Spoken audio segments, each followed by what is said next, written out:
Afternoon सब लोग को, गुड आफ्टरनून। देखिए आपको कल समझाए थे बेसिक चीज़ों के बारे में, आज इसके आगे समझाएंगे।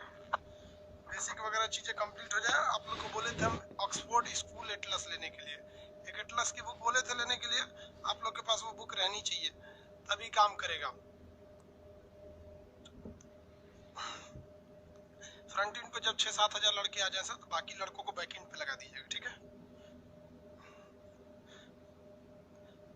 आगे देखते हैं बाबू, आज का क्लास स्टार्ट करते हैं। सब लोग को गुड आफ्टरनून।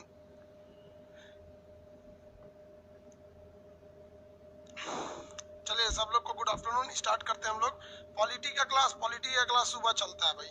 इसमें पॉलिटी का क्लास से क्या मतलब है, यहाँ स्टार्ट करते हैं हम लोग। देखिए ये वाला कॉन्टिनेंट कौन सा है, एशिया कॉन्टिनेंट है। दुनिया में कितने महाद्वीप थे आपको बता दिए थे, 7 महाद्वीप थे। कौन सा डूबा हुआ महाद्वीप था, तो जिलैंडिया महाद्वीप डूबा हुआ था। देखिए नक्शा के क्लास में पहले धीरे धीरे आपको कॉन्सेप्ट पढ़ना पड़ेगा। शुरुआत के 1 हफ्ते के क्लास काफी धीमे चलेंगे, क्योंकि आपको अभी शुरू में आइडिया ही नहीं लगेगा। आप लोग के पास वो ऑक्सफोर्ड स्कूल एटलस होना चाहिए, स्कूल एटलस, स्टूडेंट नहीं स्कूल एटलस होना चाहिए था। वो एटलस अगर नहीं रहेगा तो फिर आपको प्रॉब्लम आएगी। आपको कई बार बोल चुके हैं आपके पास वो एटलस होना चाहिए। एटलस आपको दिखाई भी दिए थे, कितने लोग लिए हैं लोग उसको।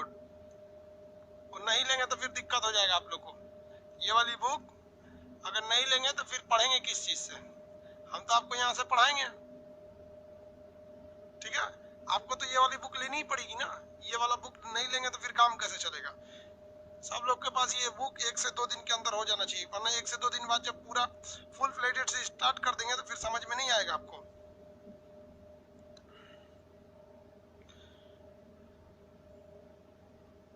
चलिए आगे देखते हैं हम लोग।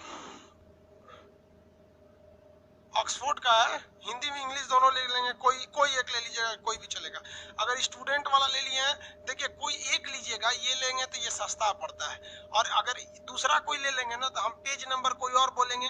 जैसे हम इस बुक का बोल दिए पेज नंबर 45 खोलिए, और आपके पास 40 दूसरा बुक है तो उसमें भी रहेगा, लेकिन वो चीज चला जाएगा किसी और पेज में। फिर आपको क्या होने लगेगी, प्रॉब्लम होने लगेगी। इसलिए ये वाली बुक ज्यादा प्रीफर कीजिए इसको लेने के लिए। ये सस्ता है इसलिए हम आपको बोल रहे हैं। ये वाली बुक थोड़ी ज्यादा सस्ती होने की वजह से ये इजी है इसको लेना। आगे आज हम लोग स्टार्ट करते हैं, एशिया के बारे में कुछ समझना चालू करते हैं। ये महाद्वीप कौन सा भैया, एशिया महाद्वीप है। एशिया महाद्वीप में एक सब कॉन्टिनेंट है। एशिया कॉन्टिनेंट के अंदर एक सब कॉन्टिनेंट है जिसे हम कहते हैं उप महाद्वीप। क्या कहेंगे बाबू, उप महाद्वीप के नाम से उसे जानते हैं। अब ये उप महाद्वीप क्या चीज होता है, तो किसी भी कॉन्टिनेंट के अंदर का एक ऐसा एरिया जो पहाड़ों से थोड़ा सा कट जाता है, उसे हम सब कॉन्टिनेंट कहते हैं। जैसे यहाँ से यहाँ पर एक पर्वत है जिसका नाम है हिंदू कुश पर्वत। हिंदू कुश पर्वत के इस साइड में रहने वाले लोगों को हिंदू कहा जाता है। इसलिए आप हिंदू को किसी रिलीजन से जोड़ के नहीं देखिएगा। हिंदू कोई धर्म नहीं है, ये एक एरिया के लोगों का नाम है। जैसे बिहारी, बिहारी कोई धर्म का नाम थोड़ी है भाई। बिहार में रहने वाला मुसलमान भी बिहारी है, हिंदू भी बिहारी है, जैन भी बिहार है। कश्मीर में रहने वाला कश्मीरी, महाराष्ट्र में रहने वाला मराठी। तो उस तरह से इस पर्वत के इस साइड रहने वाले, हिंदुकुश पर्वत के इस साइड रहने वाले को हिंदू कहा जाता था। लेकिन यहाँ पर 90% जो जनसंख्या थी पहले, वो सनातन धर्म को मानती थी। इसलिए इस हिंदुओं में ज्यादातर सनातन धर्म वालों को क्या कहा जाने लगा, हिंदू कहा जाने लगा। अब जबकि अगर खुद देखिए हिंदू धर्म तो है नहीं, ये तो एक नाम है। इसे क्या कहा जाता है, ओरिजिनल धर्म तो सनातन धर्म है, जबकि इसे क्या कहने लगे लोग, हिंदू कहने लगे, क्योंकि यहाँ ज्यादातर सनातन धर्म को मानने वाले थे। ऐसे ही एक प्रॉब्लम मुसलमानों के साथ हो गई। मुसलमानों में क्या होता है कि अगर कोई बड़ा व्यक्ति है तो उसे हजरत कहा जाता है। हजरत आप बैठिए, समझ में गया। और कोई नॉर्मल आदमी है तो जनाब बोले, और जनाब बैठिए, जनाब या हजरत कहते हैं। और बराबरी का रहता है ना, तो उसे मियाँ कहा जाता है। और मियाँ क्या हालचाल है, समझ में आ गया कि नहीं है। तो मियाँ का मतलब होता है दोस्त, नहीं कहते हैं अरे भाई और क्या हालचाल। तो मियाँ का मतलब क्या होता है, दोस्त। मुसलमानों में उर्दू में क्या कहा जाता है, और मियाँ सब ठीक ठाक। तो एक मुसलमान दूसरे मुसलमान को कहता था और दोस्त ठीक हो, तो वो भी बोलता हाँ दोस्त हम भी ठीक है, और मियाँ तुम कैसे हो। तो जो बाकी के लोगों को लगा कि एक मुसलमान दूसरे मुसलमान को मियाँ कह रहा है, तो मुसलमानों को लोग मियाँ मियाँ कहने लगे। अभी मुसलमान को कह दीजिएगा मियाँ तो गुस्सा जाता है अरे भाई उसको सनातन धर्म को तूने हिंदू बना दिया, मुसलमान को मियाँ बना दिया। चलो कोई बात नहीं, समझ आ गया। आगे देखते हैं। ये ये वाला पर्वत हो गया हिंदुकुश पर्वत। आगे बढ़े। अब इस हिंदुकुश पर्वत के इस साइड से एक और माउंटेन जाता है, ये माउंटेन का नाम है आपका हिमालय पर्वत। ये ऊपर वाला हो गया हिमालय, ये हिमालय हो गया, यहाँ पर देखिए ये हिमालय हो गया। ये जहां दोनों जाके लड़ जाते हैं ना, ये दोनों पहाड़, एक पहाड़ दूसरे पहाड़ पे लड़ जाता है, एक गधा दूसरे गधा पे चढ़ जाएगा तो दूगो गधा हो जाएगा। तो एक इधर से पहाड़ एक इधर से पहाड़, दोनों जाके चढ़ गया तो ये एकदम बड़का पहाड़ हो गया। इसको हम लोग कहते हैं पामीर का पठार। क्या कहेंगे इसे? पामीर का पठार। दुनिया का छत कहा जाता है। दुनिया का छत किसे कहते हैं? पामीर का पठार। ये चाइना में है। ये दो पर्वतों से, इधर से कौन आ गया? हिंदुकुश, इधर से चला गया हिमालय। आगे बढ़ते रहेंगे, धीरे धीरे समझ में आएगा। अभी आपको हम इंट्रोड्यूस कर रहे हैं, अभी भी आपको एटलस का क्लास स्टार्ट नहीं है। अभी तो हम आपको बउआ की तरह, कैसे नर्सरी क्लास में जब एडमिशन होगा तो आप किसी भी क्लास में घूम जाइए, कुछ खा पी लीजिए, कोई चीज नहीं। अभी आपको 2-3 दिन समय लगेंगे पूरा एडजस्ट होने में, इतना जल्दी ये नहीं समझ में आ जाएगा। पहले थोड़ा सा आपको धीरे धीरे आइडिया लगाएगा। पॉलिटी की क्लास में पेमेंट होने के बाद क्लास ओपन नहीं हो रहा है। लोल कहीं का, तू लोग पकलोल है, तू लोग का करम फोर कहीं का। नाम और अपना पेमेंट का स्लिप व्हाट्सएप करके भेज दो। चोट्टा कहीं का, बुद्धि नाम का चीज नहीं है। तुम्हें खाली इतना बोलता है कि पेमेंट नहीं हो रहा है, तो कहां से कोई तुमको सर्च करेगा? हाँ, बेवकूफ कहीं का, पढ़ा लिखा बेवकूफ है। तुम अगर मैसेज कर दे तो मेरा पेमेंट नहीं हो रहा है, तो क्या 2 लाख लड़कों में कहां खोजेगा आदमी कि तुम कौन हो? मोबाइल नंबर जो पेमेंट भेजो उसको और उसमें भेज दो। बुद्धि नाम का चीज नहीं है, पढ़ा लिखा उतना नहीं रहता है सब। दिल गुर्दा कोई कोई नहीं भेजिए यहाँ पर। ज्योग्राफी का क्लास आगे स्टार्ट होगा। ये बुक दुकान पे मिलेगा, ऑक्सफोर्ड स्कूल वाला।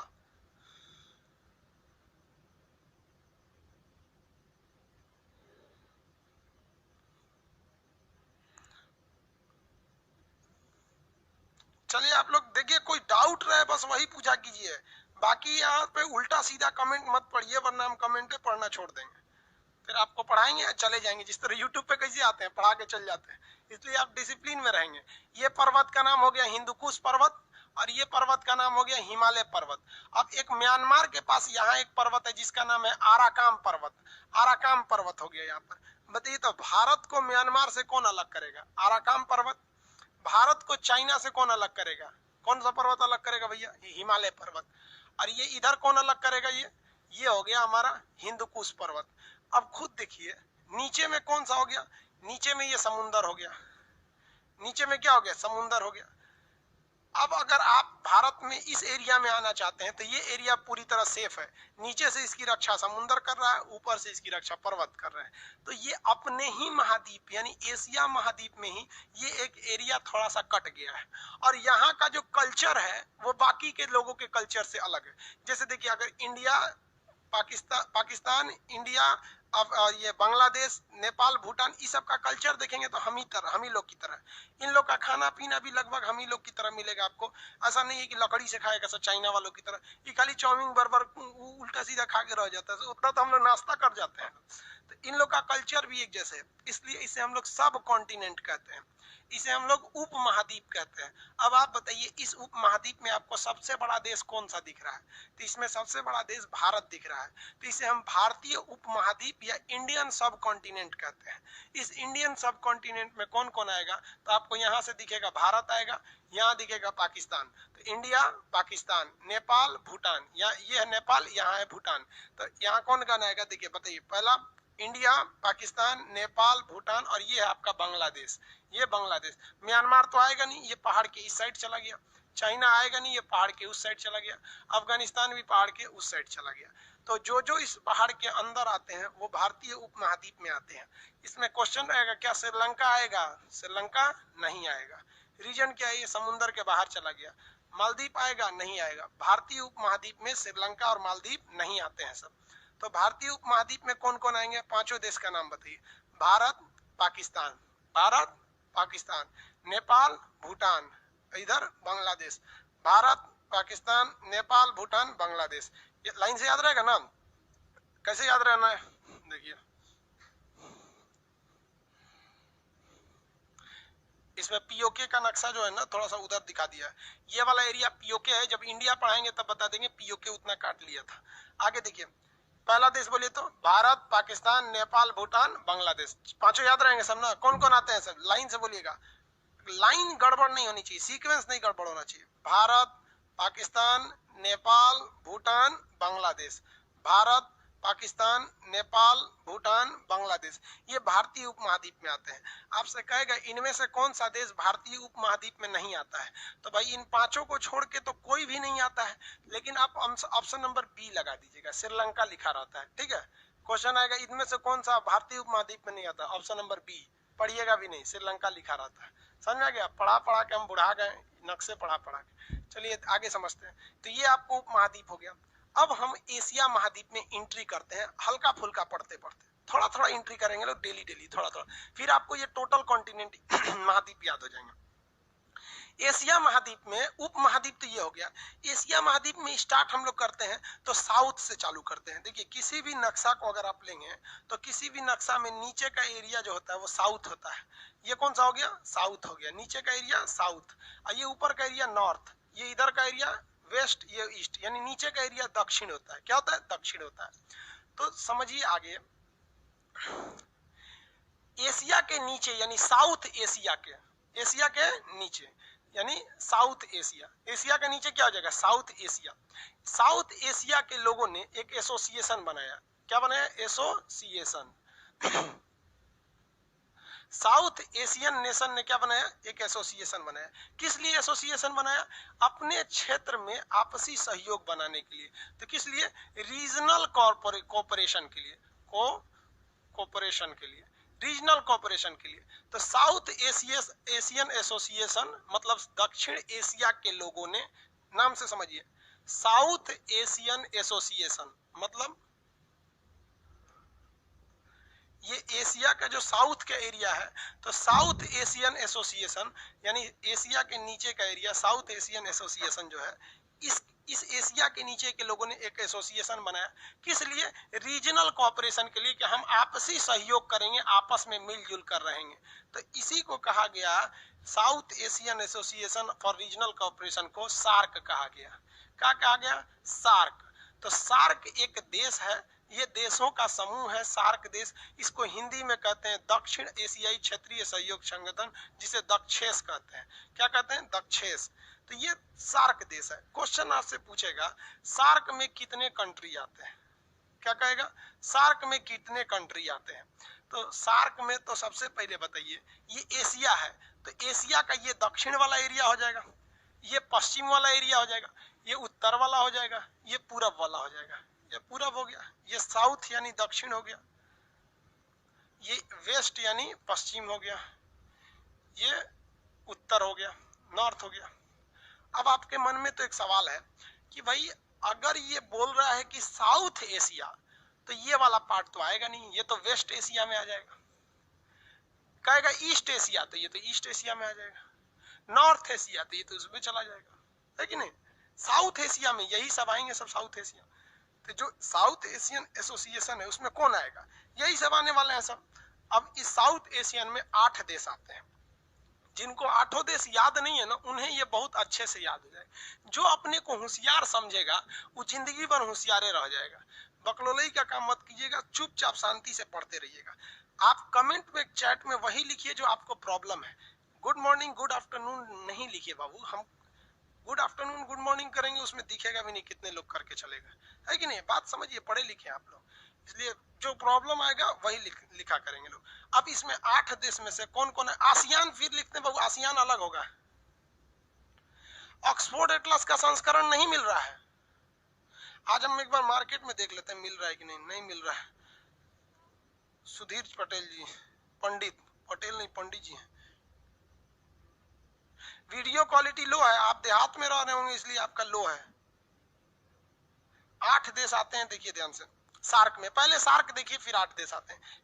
सब लोग अब कंसंट्रेट होइए यहाँ पर। पहला देश आता है मालदीव। ये एशिया का सबसे छोटा देश है, 33 टुकड़ों में है। इतना ना टुकड़ों में बटा हुआ है कि इसका कोई हिसाब ही नहीं है। सार्क देश एकदम टुकड़ों में है। मालदीव, मालदीव को अगर आप देखेंगे तो ये समुद्र में बहा हुआ दिखेगा। इसकी जो तटरेखा है समुद्र में मालदीव की, वो इतना नीचे है समुद्र में मालदीव की, आप देखेंगे समुद्र में ये लगता है जैसे डूब जाएगा मालदीव। अगर हम यहाँ मालदीव दिखाएं आपको समुद्र में, तो ये मालदीव लगेगा आपको पूरे तरह से डूबा हुआ मालदीव। मालदीव एक मुस्लिम कंट्री है, देखिए पूरी लगेगा कि पूरी तरह से डूबा हुआ है।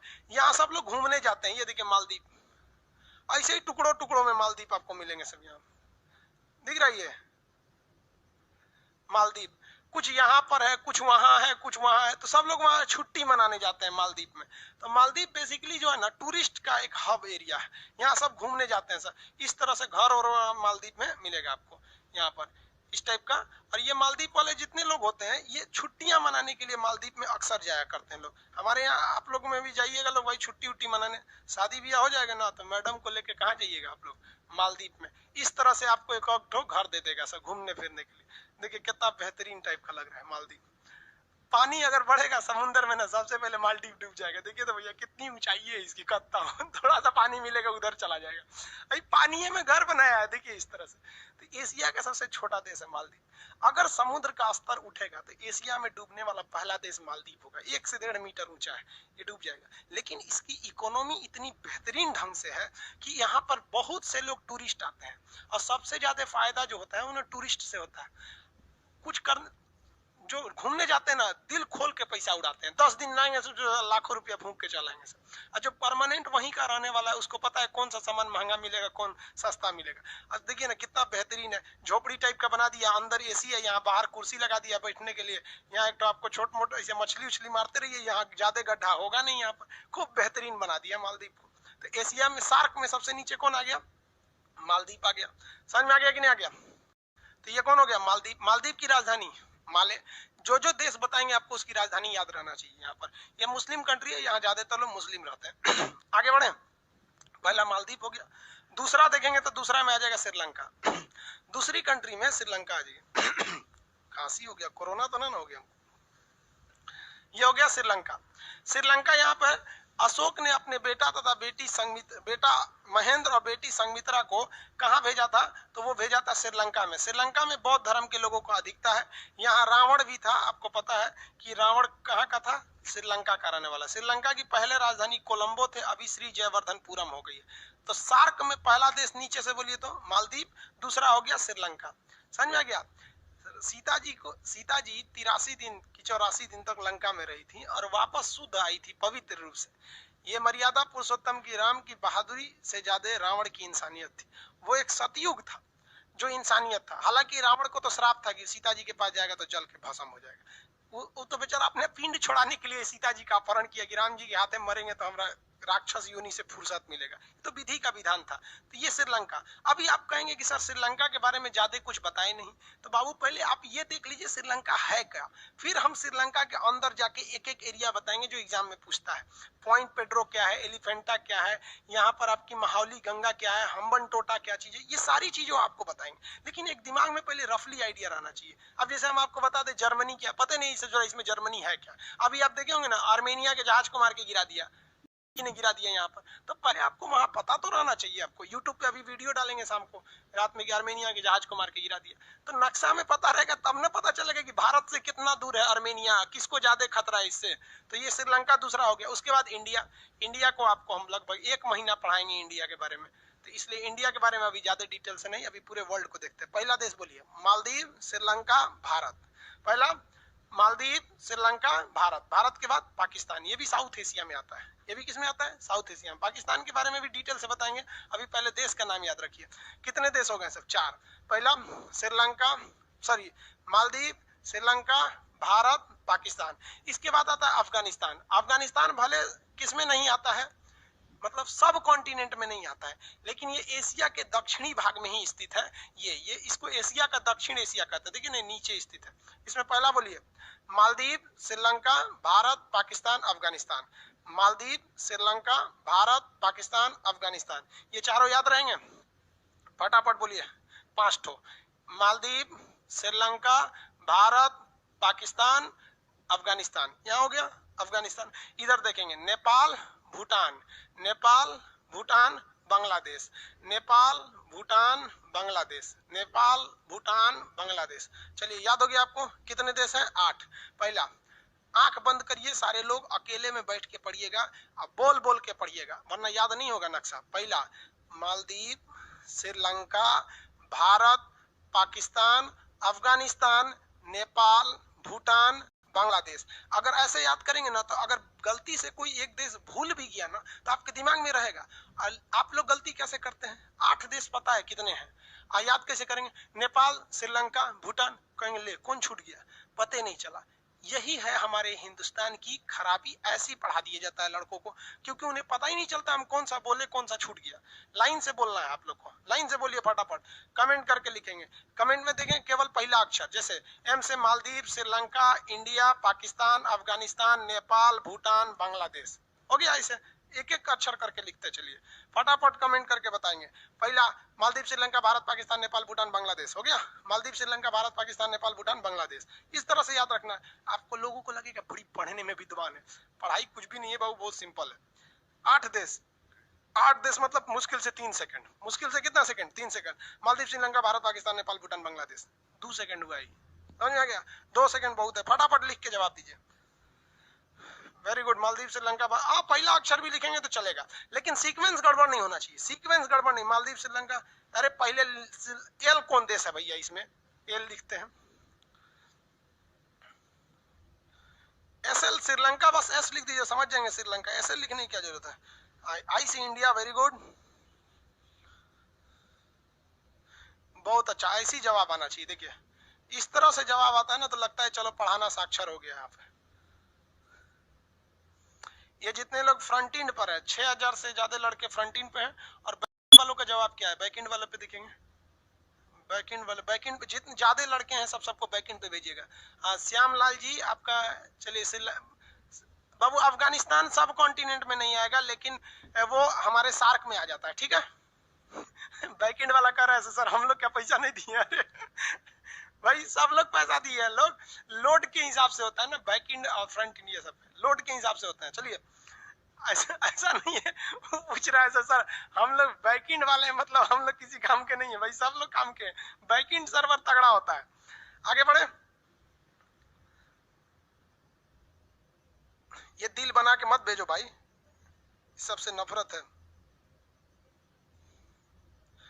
देखो भाई एक से एक कमेंट करते हैं। तिवारी जी, देखिए अनूप तिवारी जी हैं, ये क्या किया पता है? ये लड़का देखो कितना बदमाश है, ये सारे देश का नाम नहीं लिखा है, सारे देश का झंडा बना बना भेजा है। अरे तिवारी जी, अरे बाप रे, सब झंडा बना बना भेजा है। याद हो गया ना? अगर आपसे कोई पूछता है सार्क में कितने देश आते हैं, तो अगर आपने नाम बना दिया ना 8 के, कभी भी अगर किसी ने बोल दिया कि 8 है, सार्क में 8 देश है, बता देते ना, जान ले लेंगे हम उसका वहां पे। अगर कोई आपसे पूछता है कितने देश हैं, तो आप बोलिएगा हम बोलते हैं, तुम गिन ले।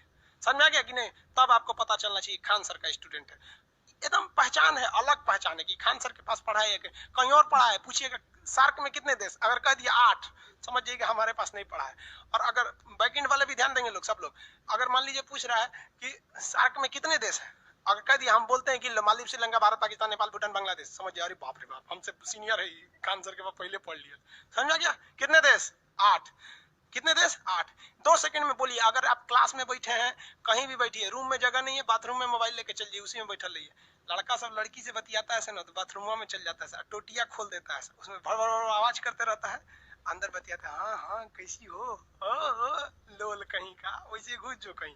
बोलो फटाफट, अपने जहाँ पे है वहां बोलिए, मम्मी को सुनाइए, पापा को सुनाइए, बोलिए, ताकि लोगों को लगे कि हाँ लड़का पढ़ रहा है। ऑनलाइन को आप ऑफलाइन बना दीजिए, समझ में गया कि नहीं? ऑनलाइन को क्या बना दीजिए? ऑफलाइन। जहाँ है वहाँ क्लासरूम की तरह रहना चाहिए। क्या चीज है? मालदीव, श्रीलंका, भारत, पाकिस्तान, नेपाल, भूटान, बांग्लादेश। मालदीव, श्रीलंका, भारत, पाकिस्तान, नेपाल, भूटान, बांग्लादेश। याद हो गया? मालदीव, श्रीलंका, भारत, पाकिस्तान, बांग्लादेश। मालदीव, श्रीलंका, भारत, पाकिस्तान, अफगानिस्तान, नेपाल, भूटान, बांग्लादेश। 8।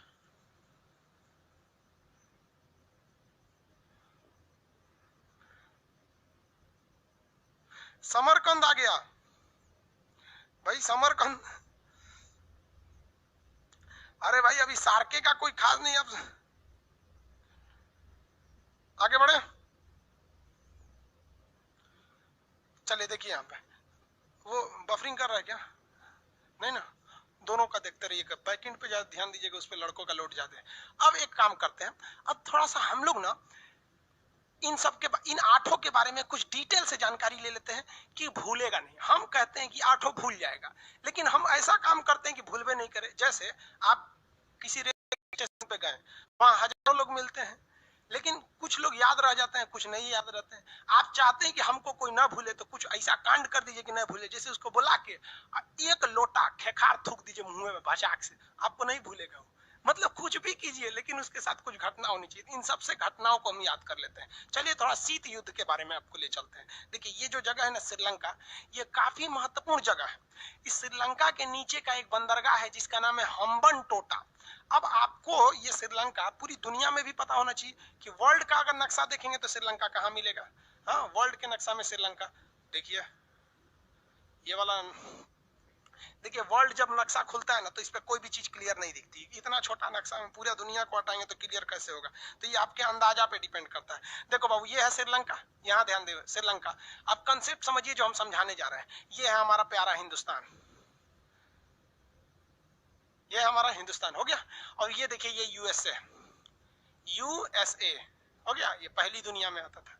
ये सोवियत संघ रूस, रसिया, पुराना नाम सोवियत संघ, रसिया। यहाँ पर बात समझो बाबू, जब 1945 में द्वितीय विश्व युद्ध खत्म हुआ, सेकेंड वर्ल्ड वॉर जब खत्म हो गया था, तो सेकेंड वर्ल्ड वॉर खत्म होने के बाद इन लोगों में आपसी वर्चस्व की लड़ाई चालू हो गई, हम पावरफुल या तुम पावरफुल। अब इसे कहा गया शीत युद्ध या cold war. Cold war America और रूस के बीच में लड़ी गई एक ऐसा वार था जिसमें ये दोनों एक दूसरे पर एक भी गोली नहीं चलाए, लेकिन पूरी दुनिया में गोली चला दिया सब, खुद एक भी नहीं चलाया सब। रूस चाहता था हम पावरफुल बन जाए, अमेरिका चाहता था हम पावरफुल बन जाए। रूस चाहता था दुनिया हमारे साथ आ जाए, अमेरिका चाहता था हमारे साथ आ जाए। जो लोग अमेरिका के साथ गए वो कहलाए पहली दुनिया के देश, जो रूस के साथ गए वो कहलाए दूसरी दुनिया के देश। अब जो अमेरिका का साथी था, मान लीजिए यहाँ से कोई कोलंबिया अमेरिका का साथी, तो रूस ससुरा इसको मारता था। अब देखिए, इसको मारता तो कहलाता वार, इसको महाराया तो कहलाया कोल्ड वार। मतलब यहाँ मारता तो युद्ध, ये हो गया शीत युद्ध। शीत युद्ध का मतलब ये नहीं कि ठंडी के दिन में लड़ाई लड़ा है। शीत युद्ध का मतलब है कि तुमसे जो जो रहेगा हम उससे नफरत करेंगे। आप देखिएगा घर में, आप हिंदुस्तान में बड़ी ज्यादा शीत युद्ध होता है। मान लीजिए कि हमारा किसी व्यक्ति से झगड़ा है और हम किसी शादी में गए और वो व्यक्ति उस शादी में आ जाएगा ना तो हम वहां नहीं जाएंगे। अरे मतलब है हमसे ना झगड़ा है, उससे क्या मतलब है तुम्हें? तो इसे कहते हैं शीत युद्ध। तो शीत युद्ध चल रहा था। अमेरिका चाहती थी पूरी दुनिया मेरे साथ आ जाए पहली दुनिया में, रूस चाहता था पूरी दुनिया मेरे साथ आ जाए दूसरी दुनिया में। जवाहरलाल नेहरू बड़ी होशियार कहा कि हम कोनों में नहीं रहेंगे, हम तीसरी दुनिया में। तो इसने एक अलग से संगठन बना दिया जिसे कहा गया नॉन एलाइजिंग मूवमेंट। क्या कहा गया? Non aligning movement, NAM. आगे बताएंगे NAM, non aligning movement NAM कहा गया। समझ में आ गया? तो इसमें हम किसी के साथ नहीं है, इसे कहते हैं गुट निरपेक्ष, नॉन एलाइजिंग, हम किसी में नहीं है। तो भारत तीसरी दुनिया में था। अब देखिए रूस के साथ एक खराबी समझते चलिए। रूस के साथ खराबी क्या है कि ऊपर का ये एरिया जो है बर्फ से ढक जाता है, तो ये एरिया में बर्फ भयानक पड़ती है। आपको बताए हैं यहाँ ठंडा क्यों पड़ता है? क्योंकि सूर्य की किरणें नहीं जाएंगी, ये शीत कटिबंध में आ जाएगा, टुंड्रा और टैगा में। इसलिए रूस का ऊपर का बंदरगाह पानी से जम जाएगा और रूस ठंड के दिन में ऊपर से नहीं जा सकता है। और लड़ाई के मैदान में जब भी काम आती है तो नौसेना काम आती है। दूर की लड़ाई में, दूर मान लीजिए यहाँ से यहाँ जाना है तो पायलट थोड़े ना लड़ पाएगा ससुरा, वहां से जहाज पायलट भरेगा, एक दिन 8 घंटा लगेगा इसको यहाँ जाने में। 8 घंटा गाड़ी चलाने के बाद आपको थक जाएंगे, कहें दो तरीके कौन लड़ाई लड़ेगा, पैदल सेना तो जाएगी नहीं। तब इसमें काम कौन आती है? नौसेना काम आती है। नहीं अभी अभी समझा देते हैं उसमें। बैकएंड वाले लोग आप लोग परेशान नहीं रहिए, सब लोग को बता देते हैं। बैकएंड पे थोड़ा सा सर्वर लोड ज्यादा है इसलिए वहां पे थोड़ा सा बफर कर सकता है, वो भी 1-2 मिनट में शांत हो जाएगा। तो ये ऊपर से ये नहीं जा सकता है, तब ये क्या करेगा? नौसेना भेजेगा। क्योंकि नौसेना की जहाजें बड़ी बड़ी होती हैं, उसमें बेडरूम सोने होने का सब जगह होता है। सारे फौजी सोए रहेंगे, जो चलाने वाले रहेंगे 8-10 तो वो चलाएंगे। जब ये नौसेना की जहाजें यहाँ पहुंच जाएगी तो वो सब जग के इसको मार देंगे सब। तो दूर की लड़ाई में कौन काम आता है? नौसेना काम आती है। अब एक खराबी देखो भैया, ये जो है आपका अमेरिका, यूएसए, इसके पास बर्फ नहीं जमता है क्योंकि ये तो बहुत दूर है। तो इसकी नौसेना यहां तक जा सकती थी, लेकिन उसकी कैसे आती? तब इसके लिए रूस जो था इस रास्ते से आता था, इस रास्ते से जाके हमला करता, लंबा पड़ जाता। तो रूस जो है वो ठंडी में इधर से नहीं आ सकता था, वो ठंड के दिन में इधर से आता था। अमेरिका ने कहा कि अगर हम क्या चीज? अगर हम रूस को इधर ही रोक दें तो ठंडी में ये इधर से आइए नहीं सकता, हम इधर रोक देंगे, और हम युद्ध जानबूझ करेंगे ठंड में कि ठंड में वो इधर से आएगा नहीं, इधर हम रोक देंगे, मरा जाएगा। तो इसके लिए अमेरिका ने शीत युद्ध में सहारा लिया किसका? श्रीलंका का। अब आइए श्रीलंका जो मेन टॉपिक था, यही है ना श्रीलंका। आइए, हम लोग का हिंदुस्तान है, वर्ल्ड के नक्शा में बाबू क्लियर नहीं दिखता है, इसलिए क्लियर करने के लिए हम वहां ले जाएंगे आपको। यह है ना श्रीलंका आपका, ये भारत में, यहाँ क्लियर दिखेगा। वर्ल्ड के नक्शा में कैसे क्लियर दिखेगा कोई चीज? तो यहाँ समझिए, आइडिया लगाइए यहाँ पे। तो अमेरिका ने श्रीलंका को खूब पैसा दिया, करोड़ों रुपया मदद दिया कि रेलवे बनाओ, ये बनाओ, वो बनाओ, दुनिया भर का चीज। और उसके बाद कहा, श्रीलंका तुम अपने नीचे का जो बंदरगाह है जिसका नाम है हम्बनटोटा, याद रखिएगा, हम्बनटोटा कहाँ पर है? श्रीलंका में है। हम्बनटोटा एक बंदरगाह का नाम है जो श्रीलंका में है। हम्बनटोटा बंदरगाह को अमेरिका ने कहा कि भाई तुम इसको हमको दे दो, इसका किराया तुम हमसे लेना। हम यहाँ पर रडार और ट्रांसमीटर स्टेशन बैठाएंगे जो ये बता सके कि यहाँ से कितनी जहाजें गुजर रही हैं। तो श्रीलंका ने कहा ठीक है, ले लीजिए, आप किराया देवे करेंगे, इतना हमको फ्री में मदद करबे किए, एगो बंदरगाह ले लीजिए, क्या हो जाएगा। श्रीलंका ससुरा निकला लोल, इसको पते नहीं कि इससे सबसे बड़ा सरदर्द हो जाएगा रूस को। और अभी चल रहा है शीत युद्ध। शीत युद्ध में दोनों जो है एक दूसरे के कट्टर दुश्मन थे सब। शीत युद्ध में दोनों क्या थे? एक दूसरे के कट्टर दुश्मन। अब ये बकलोल निकला श्रीलंका, दे दिया उसको बंदरगाह। अब यहाँ पर ये ट्रांसमीटर स्टेशन लगाने का काम चालू कर दिया। कौन से बंदरगाह पे? कमेंट करके बताएंगे बंदरगाह का नाम। बंदरगाह का नाम हम्बनटोटा। बंदरगाह का नाम फटाफट बताएंगे। बंदरगाह का नाम हम्बनटोटा। वेरी गुड, बंदरगाह का नाम हम्बनटोटा। बैकएंड वाले लोग सब लोग का जवाब सही है, हम्बनटोटा। बंदरगाह का नाम हो गया हम्बनटोटा। किसी को कोई दिक्कत नहीं? अब यहाँ समझिए, रूस जो था, रूस अगर चुपचाप हाथ से हाथ पे रख के बैठता तो रूस तो मारा जाता। ठंडी के दिन में उधर से जाएगा नहीं, इधर से जाएगा तो सब पता चल जाएगा कितनी जहाजें गई हैं। अमेरिका यहीं पे इंतजार करेगा, धो देगा यहीं पे, ला मार हो जाएगा, दूसरे के खेत में ही सुरक्षित हो जाएगा। तो रूस कहा कि अरे भाई साहब, श्रीलंका छोड़ दे, उसको मत दे। तो श्रीलंका का काहे नहीं देंगे, पैसा दिया है, भाड़ा देगा, देंगे हम। अब पगला गया रूस। तो रूस बोला भारत को, रूस किसको बोला? भारत को। हिंदुस्तान को कहा कि हिंदुस्तान तुम हमारी जिंदगी आज बचा लो, जिंदगी भर हम तुम्हारा एहसान नहीं भूलेंगे। तो उस समय इंदिरा गांधी थी, कहीं क्या करना है बताइए, हम आपका एहसान कैसे भूलें, बोलिए क्या करना है। तो इंदिरा गांधी से कहा कि कुछ भी करिए आप, हमको मतलब नहीं है, आपको जितना पैसा चाहिए हम देंगे, आप बस यहाँ से अमेरिका को भगा दीजिए। किसको भगा दीजिए? अमेरिका को भगा दीजिए। अब अमेरिका को भगाना कैसे श्रीलंका से? तो श्रीलंका से भगाने के लिए भारत ने चाल चला। भारत ने क्या किया कि तमिलनाडु, ये श्रीलंका के, ये भारत का निचला राज्य तमिलनाडु, तमिलनाडु के बहुत से लोग श्रीलंका में काम करते हैं, बसे हुए हैं श्रीलंका में। तो भारत ने कहा एक काम करते हैं, श्रीलंका से कैसे अमेरिका को भगाएंगे। तो उन्होंने क्या किया, तमिलनाडु के लोगों का एक संगठन है जिसका नाम था, उन्होंने तैयार कर दिया लिट्टे, LTTE, LTTE, liberation tigers of Tamil इलम। इसका नाम क्या है? लिबरेशन टाइगर्स ऑफ तमिल इलम, लिबरेशन टाइगर्स ऑफ तमिल इलम। ये एक विद्रोही संगठन है। ये घुस गया श्रीलंका में और कहा कि श्रीलंका को दो भाग में बांटो, ऊपर का श्रीलंका मेरा और नीचे का श्रीलंका मेरा। ये भाई श्रीलंका का हम तो अपने छोट हैं, हमरा और बांटेगा तो हम खत्म हो जाएंगे। तो LTT वालों ने कहा कि अरे तब हमसे लड़ाई लड़ो। इन लोग को हथियार भारत से मिल ही जा रहा था, क्योंकि रूस का कहना था कि भाई कुछ भी करके यहाँ से अमेरिका को भगाओ हम्बनटोटा से। अब LTT वालों ने जितना काट मार हो गया श्रीलंका में, इतना बवाल हुआ LTT वालों से, इतना मार काट हुआ कि श्रीलंका समझ गया, श्रीलंका भारत से कह रहा है कि भारत काहे लिए ऐसा कर रहे हैं। तो भारत ने कहा कि तू सोच रखूं यहाँ से, हाँ हम्बनटोटा दिला बिना का जरूरत हुआ, अमेरिका को भगाओ वहां से। तो श्रीलंका अमेरिका से कहता है कि भैया तू यहाँ से अपना ट्रांसमीटर स्टेशन अपना लेके चल जाओ यहाँ पे, और नहीं तो हमारा ये LTT वाला मार डालेगा। हम सब समझ रहे हैं इसके पीछे कौन है। तो यहाँ से अमेरिका को जाना पड़ा, और यहाँ से जब अमेरिका चला गया तो जो रूस था वो बहुत खुश हुआ भारत पे और कहा कि जीवन में कभी भी जरूरत पड़ेगा तो हम तुम्हारे साथ खड़े रहेंगे। तो आप बताइए रूस भारत के साथ रहता है कि नहीं रहता है? रहता है।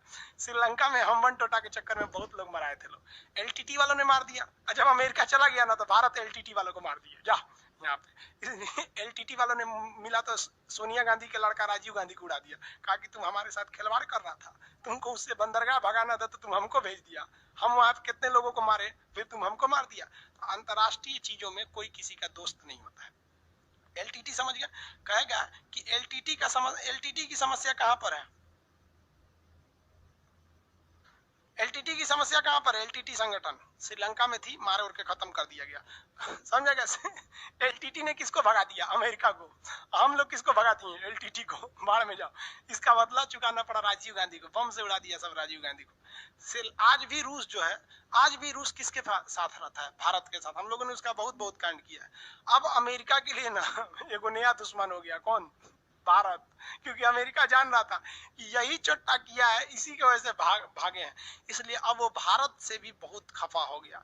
कहा कि भारत हम तुमसे भी अब बदला लेंगे। इसके लिए अब वो देखिए ये यहाँ क्यों आना चाहता था? शीत युद्ध में डायरेक्ट हमला नहीं करेंगे, हम तुमको घेर घार के रखेंगे ताकि हम कभी भी तुम पे भारी पड़े। अब यहाँ पर है नेपाल, अब यहाँ देखिए आते हैं। अमेरिका अब कहाँ एंट्री मार रहा है? नेपाल में।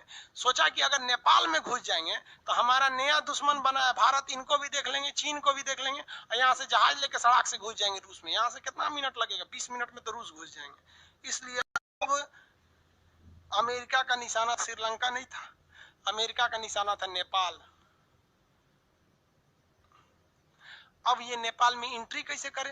तो इसने क्या किया, देखा कि नेपाल के लोगों में आंख खराब होने की समस्या बड़ी ज्यादा है, वहां की जलवायु ऐसी है कि बड़ी जल्दी आंख वहां डिस्टर्ब हो जाता है।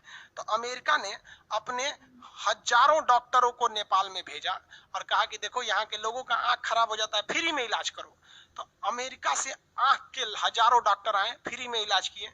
यहाँ पर हॉस्पिटल खोला गया, कॉलेज खोला गया, यहाँ एक से एक आंख के डॉक्टर को बनाया गया। समझ में आ गया कि नहीं? आज भी आंख का इलाज होता है नेपाल में बहुत अच्छा से। नेपाल पूछा कि अमेरिका इतना तुम पैसा काहे खर्चा कर रहा है हमारे ऊपर, हमारा आंख का डॉक्टर फ्री में, कॉलेज फ्री में।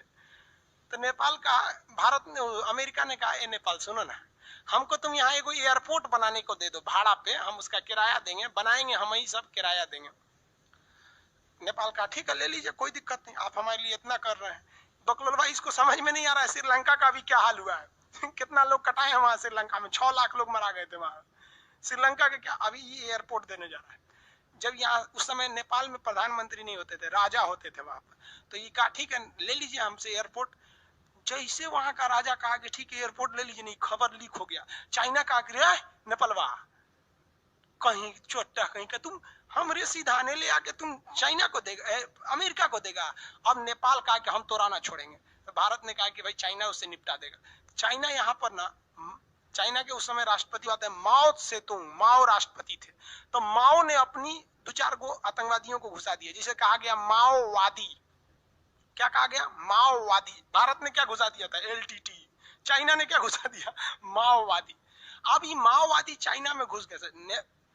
चाइना को पता था कि भारत ने श्रीलंका से अमेरिका को कैसे भगाया, यहाँ अशांति पैदा करके। तो ये भी कहा कि हम भी नेपाल में अशांति पैदा कर देंगे, नेपाल अपने कहेगा अमेरिका चल जाइए वरना हमारी शांति भंग हो जाएगी। माओवादियों को घुसा दिया और माओवादियों को चाइना ने हथियार दिया, मार धड़ाधड़ माओवादी नेपाल में मारने लगे। कहे यहाँ राजा नहीं रहेगा, यहाँ हमारा शासन रहेगा। राजा कहा कि तरीके एयरपोर्ट के चक्कर में हमारा कुर्सी चल जाएगा। तो अमेरिका से कहा कि भैया अपना एयरपोर्ट यहाँ से लेके चल जाइए। तो अमेरिका कहे कुछ नहीं होगा, हम है ना, कहा कि चुपचाप चल जाइए यहाँ से, मतलब हम आप रहेंगे हम नहीं रहेंगे। तो अमेरिका यहाँ से भी चला गया। अमेरिका का दुश्मनी उस समय भारत से भी हो गया, चाइना से भी हो गया, रूस से तो पहले ही दुश्मनी था। अभी बताइए इसमें बेचारे नेपाल के लोग मारा गए माओवादी के चक्कर में। ये इसका मेन कारण क्या था? Cold war. देखिए अमेरिका ने रूस पे एक भी गोली नहीं चलाया, ना रूस ने अमेरिका पे चलाया। लेकिन देखिए श्रीलंका में 6 लाख लोग मारा गया, नेपाल में भी कई लाख लोग मारे थे लोग, इसी माओवादी के चक्कर में हजारों लोग मारे गए थे वहां पे, यहाँ से चला गया। लेकिन भारत देखिए, भारत ने एलटीटी को खुद खत्म किया था, और चाइना इतना बड़ा खच्चर है, माओवादी भेज के खत्म नहीं किया। नेपाल क्या किया? माओवादियों को इंडिया में घुसा दिया, ये नक्सलवादी बन गए सब यहाँ आके। ये शीत युद्ध का नतीजा हम लोग झेल रहे हैं। समझ में आ गया कि नहीं आ गया? आगे बढ़े। अमेरिका कहा अब कहाँ जाए, तो अमेरिका पाकिस्तान में घुस गया। पाकिस्तान उसको सेना का अड्डा दे दिया वहां पर। अब पाकिस्तान सेना का अड्डा दे दिया, पाकिस्तान को कौन समझाएगा यहाँ। पाकिस्तान सेना का क्या कर दिया, उसको अड्डा दे दिया। अब याद रहेगा आप लोग को श्रीलंका, हम्बन टोटा बंदरगाह कहाँ है, श्रीलंका में। सार्क में कितने देश, 8। सार्क में कुल देशों की संख्या कितनी है, 8 देश आते हैं सार्क में, याद रहेगा ना। सार्क में कितने देश आते हैं, 8। 8 के नाम, मालदीव, श्रीलंका, भारत, पाकिस्तान, नेपाल, भूटान, भारत, पाकिस्तान, अफगानिस्तान, नेपाल, भूटान, बांग्लादेश। समझ में आ गया कि नहीं आ गया, किसी को दिक्कत। 8 हम्बन टोटा बंदरगाह श्रीलंका में है। अभी रफली हम आपको बता रहे हैं, अभी श्रीलंका भी नहीं बताएं क्योंकि आप लोग के पास नक्शा ही नहीं है श्रीलंका का। आगे बढ़े, LTT,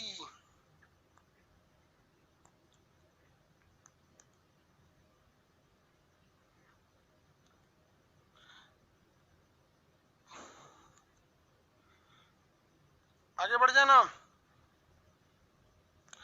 रसिया उधर से हमला, भाई अलास्का की ओर से हमला नहीं कर सकता। युद्ध के समय में चारों ओर से हमला करना चाहिए ना, कोई एक डायरेक्शन में थोड़ी ना। इसलिए सब चाहता है कि हम चारों ओर से हमला करें। इसलिए हम्बन टोटा का एरिया को ये सॉरी अमेरिका ने क्या किया था, प्रीफर किया था। ये जगह बोलिए कौन सा हो गया, मालदीव, श्रीलंका, भारत, पाकिस्तान, अफगानिस्तान, नेपाल, भूटान, बांग्लादेश। श्रीलंका के बारे में और अच्छा से पढ़ाई करते हैं लोग। चलिए श्रीलंका के बारे में देखते हैं।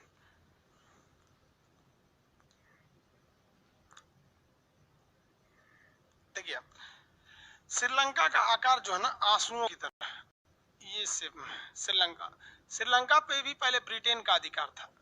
श्रीलंका जो था पहले वो ब्रिटेन का गुलाम था। श्रीलंका का ऊपरी भाग जो है जाफना कहलाता है। श्रीलंका का ऊपरी भाग जाफना कहलाएगा। देखिए ध्यान से, हल्का इस तरह बता दे रहे हैं श्रीलंका टाइप का।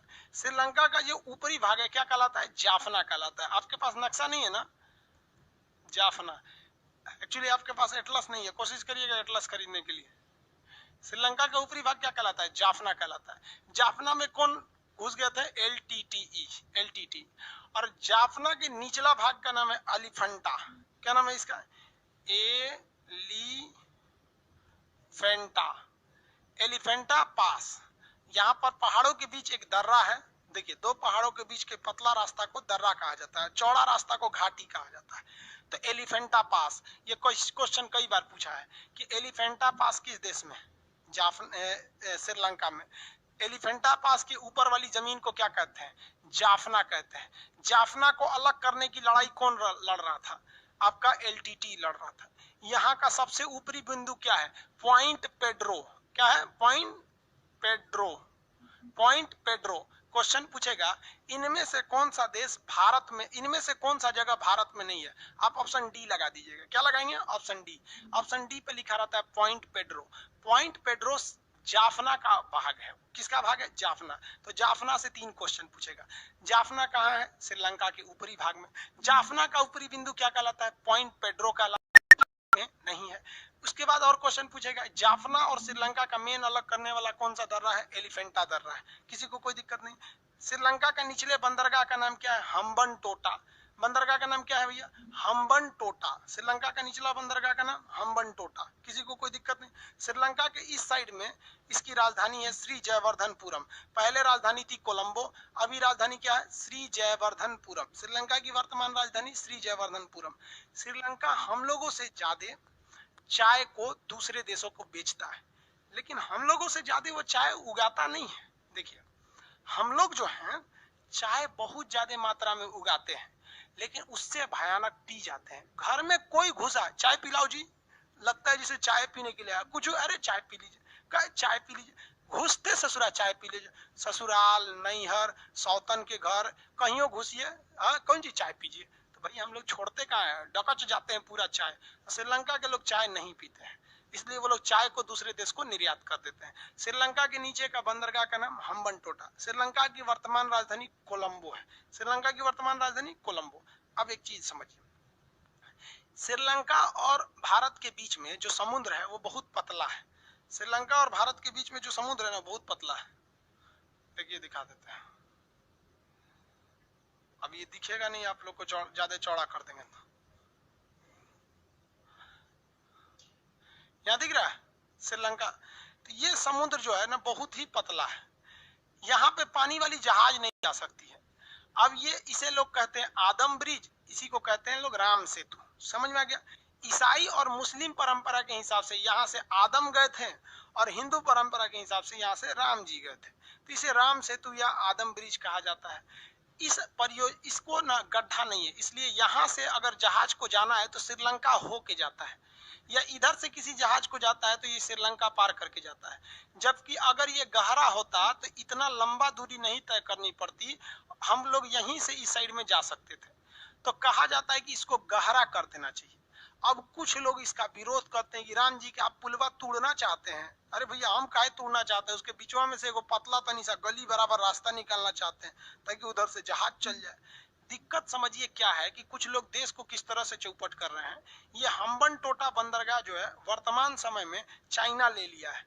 अभी हम्बनटोटा बंदरगाह किसके कंट्रोल में आ गया है? चाइना को। चाइना क्या करता है, दूसरे देश को इतना ज्यादा कर्जा दे देता है कि वो कभी भी उस कर्जा से बाहर नहीं आ पाते हैं। तो ये चाइना के कंट्रोल में। अब युद्ध की स्थिति में आप बताइए, आपकी मान लीजिए इधर आपकी जहाजें मारी गई, तो आप इधर से जहाज लेके जाइएगा इस साइड में, तो यहाँ से तो सिर्फ चाइना बैठा हुआ यहीं धो देगा आपको। तो यहाँ हमको जरूरत पड़ेगी ना एक बाईपास रूट इधर से। तो यहाँ लोग कह रहे हैं कि नहीं राम जी का पुल है। अरे भाई राम जी का पुल थोड़े, वो तो लाने के लिए गए थे। समझे कि नहीं समझे। अब इसके चक्कर में अब आप बताइए इसको गहरा करना चाहिए कि नहीं। तोड़ने की बात थोड़ी है भैया, पूरा राम सेतु इतना बड़ा है, इसमें पूरा थोड़ी ना, थोड़ा सा एरिया को बस गहरा करना है ताकि यहाँ से जहाजें निकल सके लो। लेकिन जानते हैं ना, नेताओं को एक बहाना चाहिए, कैसे भी एक बहाना दे दो ताकि वोट मिल जाए। क्योंकि धर्म के नाम पर वोट मांगना बहुत ही आसान होता है। उसके बाद जाति के आधार पर मांग लीजिए, उसके बाद विकास के आधार पर। जनता भी विकास के नाम पर वोट नहीं देती है और जनता नेताओं को गरियाती है। रे बाबू तुमको जाति के हिसाब से वोट दिया था तो क्या विकास मिलेगा? जाति मिल रहा है तुमको। तो ये गड्ढा करना चाहिए क्योंकि युद्ध की स्थिति में ये बहुत घातक हो जाएगा, हम यहाँ से जा नहीं पाएंगे। समझ में आ रहा है कि नहीं आ रहा है?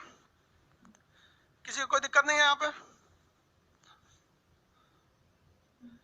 आगे बढ़ जाए। श्रीलंका समझ में आ गया। श्रीलंका किस चीज का निर्यातक है? श्रीलंका निर्यात किस चीज का करता है? चाय का।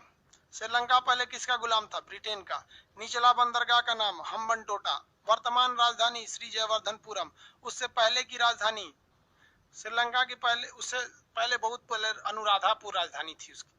उससे क्या मतलब है? श्रीलंका की सबसे बड़ी जो नदी है उस नदी का नाम है महावली गंगा। नदी का नाम क्या है? महावली गंगा। महावली गंगा। महावली गंगा श्रीलंका की सबसे लंबी नदी महावली गंगा।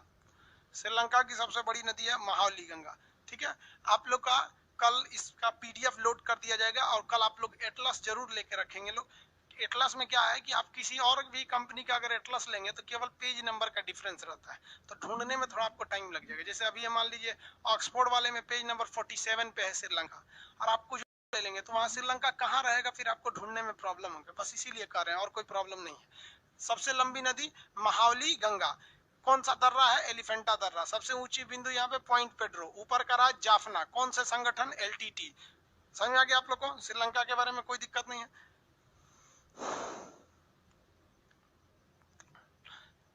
चलिए आप बताइए तो सार्क में कितने देश आते हैं? 8 आते हैं। 8 के नाम ये देखिए। अब सार्क देखिए तो बिल्कुल साउथ में मिलेगा। ये एशिया है ना, एशिया के बिल्कुल साउथ में मिलेगा। ये क्या कहलाएगा? सार्क। सार्क से थोड़ा ईस्ट में जाएंगे ना तो ये मिल जाएगा आसियान। ये क्या है? आसियान एसोसिएशन ऑफ, देखिए एसोसिएशन मतलब ग्रुप, साउथ ईस्ट एशिया। देखिए साउथ में भी है और ईस्ट में भी है। ईस्ट मतलब पूरब, तो पूरा तरफ पूरब में नहीं है, ये तो पूरा पूरब में हो जाएगा। वो कह रहा है साउथ में भी नहीं है। क्या कह रहा है? South east Asia. South east Asia. तो देखिए ये साउथ हो गया, ये ईस्ट हो गया, तो बीच में यही ना होगा। साउथ ईस्ट एशियन नेशन है। नेशन मतलब देश। इन लोग का एक संगठन है, इसे कहते हैं आसियान। तो आसियान में 10 देश आते हैं। तो ये देखिए ये सार्क हो गया, ये आसियान हो गया, ये ईस्ट एशिया हो गया, ये सेंट्रल एशिया हो गया। यहाँ ऐसे एशिया खत्म हो जाता है। अभी धीरे धीरे आगे बढ़ेंगे लोग। आप लोग समझ में आ गया इसको? आज के लिए इतना ही रहने देते हैं क्योंकि एक ही बार में नक्शा ज्यादा पढ़ लेंगे तो दिक्कत हो जाएगा। पहले धीरे धीरे स्पीड बढ़ाएंगे लोग, एक हफ्ता तक। इस हफ्ते तक धीरे धीरे ही चलेगा। समझ में आ रहा है? किसी को कोई दिक्कत नहीं है?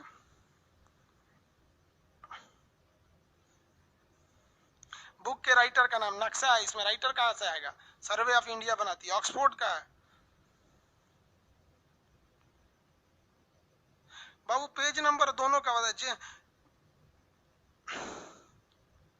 ज्ञानेंद्र कुमार बोल रहे हैं कि सर दोनों का पेज नंबर बता दीजिएगा। भाई कोई तीसरा किताब खरीद के ले जाएगा तो हम आपको पढ़ाई का चीज याद रखेंगे, पेज नंबर ही याद करते रहेंगे। हम किताब लेके यहाँ नहीं बैठते हैं। आगे देखते हैं हम लोग।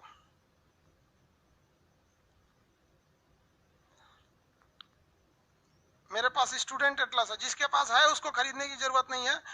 आप जब खरीदिएगा तो कोशिश कीजिएगा स्कूल एटलस खरीदने के लिए, ठीक है। एलटीटी वगैरह सब समझ में। पाकिस्तान का झंडा कौन लहरा रहा है इसमें? भेज देंगे पाकिस्तान, शांत हो जाओगे बाबू। पाकिस्तान का झंडा देख लेंगे, ब्लॉक कर देंगे तुमको इसमें। आगे चलते हैं, चलिए आज के लिए इतना ही रहने देते हैं। अब नेक्स्ट क्लास में करेंगे, धीरे धीरे समझना। आप लोग को ना पहले एक बार में एक ही बार में 25 को देश याद कराएंगे तो नहीं हो जाएगा, आपको पूरी दुनिया याद हो जाएगी। अब आपको काम क्या है कि अपने पड़ोस वड़ोस में जो भी मिले उसको क्या करना है, पढ़ा देना है। कहना है कि इधर इधर तो हम सार्क देश बताते हैं, आपके पास नक्शा रहना चाहिए, उससे आपको एटलस में उसको सार्क देश याद करा दीजिए। कितने देश है? 8। कौन कौन? कैसे बोलिए? कह सुन सार्क में जानते कितना देश? कितना? मालदीव, श्रीलंका, भारत, पाकिस्तान, अफगानिस्तान, नेपाल, भूटान, बांग्लादेश। जो हो गया यहाँ पे। इतना भयानक पढ़िए ना कि आपका पड़ोसी डर जाए, वो डर के मारे पढ़ाई छोड़ दे। उसको लगना चाहिए ना कि भाई छोड़ देगा पढ़ाई तो आपके लिए कॉन्फिडेंस हो जाएगा, कंपटीशन आराम हो जाएगा। समझ आ रहा है ना? अब नेक्स्ट क्लास में कल मिलेंगे। ओके, आज के लिए इतना ही। जय हिंद।